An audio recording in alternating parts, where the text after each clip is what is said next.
آمریکایی ها هم اعتراف کردن به اینکه آقای ترامپ تناقض‌گویی میکنه و خود اونها گفتن که سردرگم هستن و خود آقای ترامپ گفت که سردرگم کردن خوبه.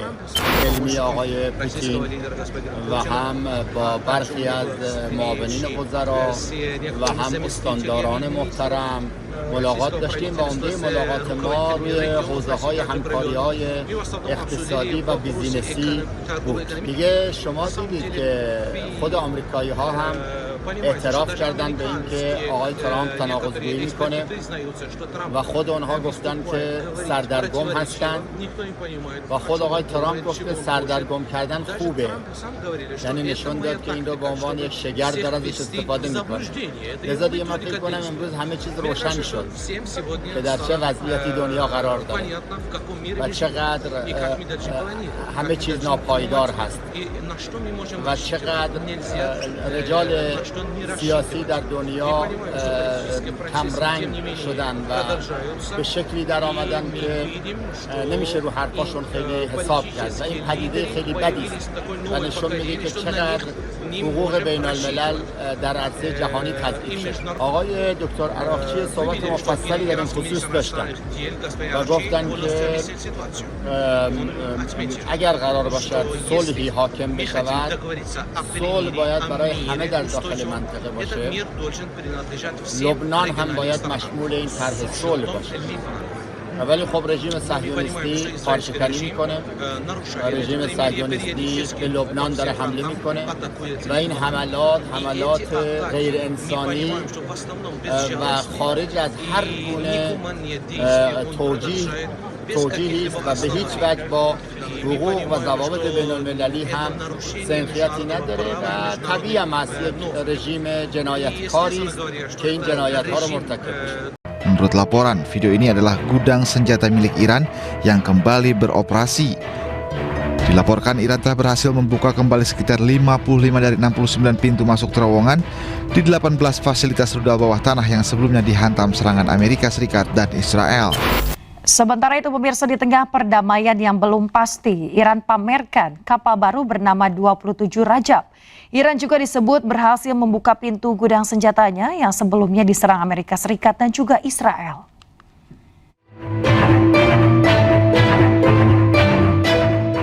Sebuah video menampilkan fasilitas militer bawah tanah Iran dengan ribuan drone di dalamnya. Menurut laporan, video ini adalah gudang senjata milik Iran yang kembali beroperasi.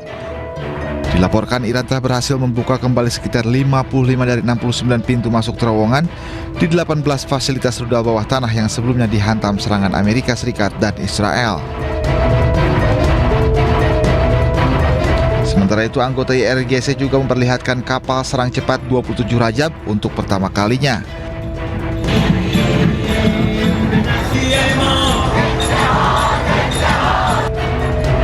Kapal terbaru Iran ini dipamerkan dalam peringatan 90 hari perang dengan AS dan Israel. Kapal ini digunakan armada nyamuk untuk operasi penyergapan dan penyerangan di perairan Iran termasuk Selat Hormuz. Dikutip dari stasiun televisi Iran Press TV, kapal ini mampu menembakkan 2 rudal jelajah dengan jangkauan 700 km dan mampu beroperasi melalui gelombang tinggi 3 meter.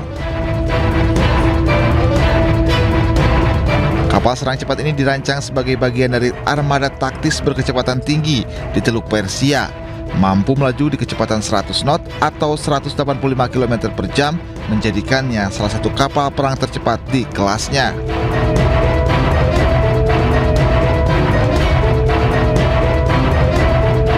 Bahkan kapal 27 Rajab ini mampu bermanuver di gelombang tinggi.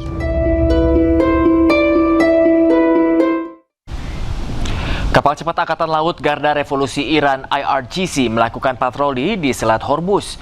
IRGC menyatakan patroli tersebut dilakukan untuk mencegat kapal-kapal yang dianggap melanggar aturan.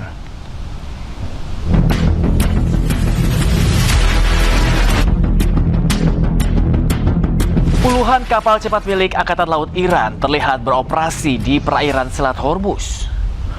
Kapal-kapal cepat ini juga dilengkapi dengan senapan mesin serta peluncur roket. Unit-unit ini bertugas memantau dan mengarahkan lalu lintas Selat Hormuz. Mereka diberi wewenang untuk mencegat kapal apapun yang tidak mematuhi peringatan atau melakukan pelanggaran. Hal ini muncul di tengah ketegangan yang masih berlangsung di kawasan Teluk. Iran terus menegaskan kontrolnya di Selat Hormuz dengan memperkuat pengawasan maritim di wilayah tersebut.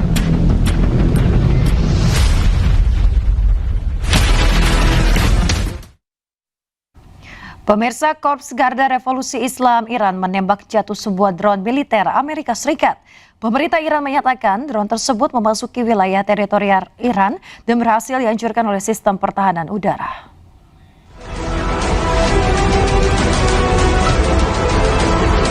Pemirsa, IRGC merilis sebuah video yang memperlihatkan sebuah drone milik Amerika Serikat jenis MQ-1 Predator berhasil ditembak jatuh. Pemerintah Iran menyatakan drone milik Amerika Serikat tersebut terdeteksi memasuki wilayah teritorial, udara, dan juga perairan Iran.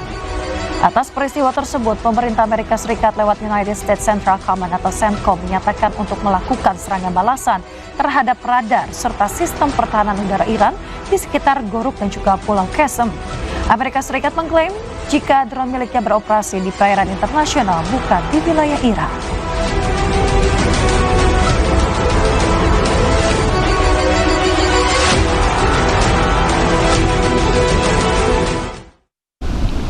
Sejumlah warga sipil Iran direkrut dan dilatih oleh intelijen Israel Mossad.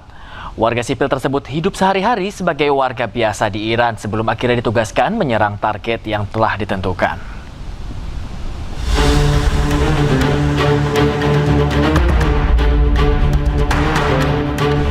Sebuah video yang memperlihatkan warga sipil Iran direkrut dan dilatih oleh intelijen Israel Mossad. Mereka dikabarkan ikut berperan dalam serangan pembuka Israel terhadap Iran selama perang 12 hari. Menurut laporan, warga sipil yang direkrut hidup sebagai warga biasa di Iran sebelum akhirnya diperintah menjalani misi sabotase seperti sabotase terhadap sistem pertahanan udara serta target strategis lainnya lewat senjata dan drone yang diselundupkan.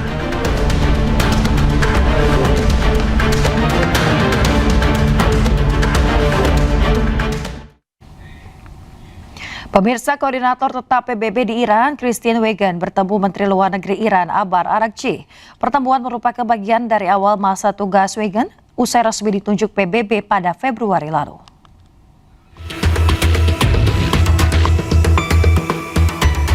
Pertemuan antara Koordinator Tetap Perserikatan Bangsa-Bangsa PBB di Iran, Christine Wegan, dengan Menteri Luar Negeri Iran, Abbas Araghchi, berlangsung di Teheran. Dalam pertemuan itu, Christine Wegan menyerahkan surat kepercayaan kepada Araghchi yang merupakan bagian dari awal masa tugas Wegan.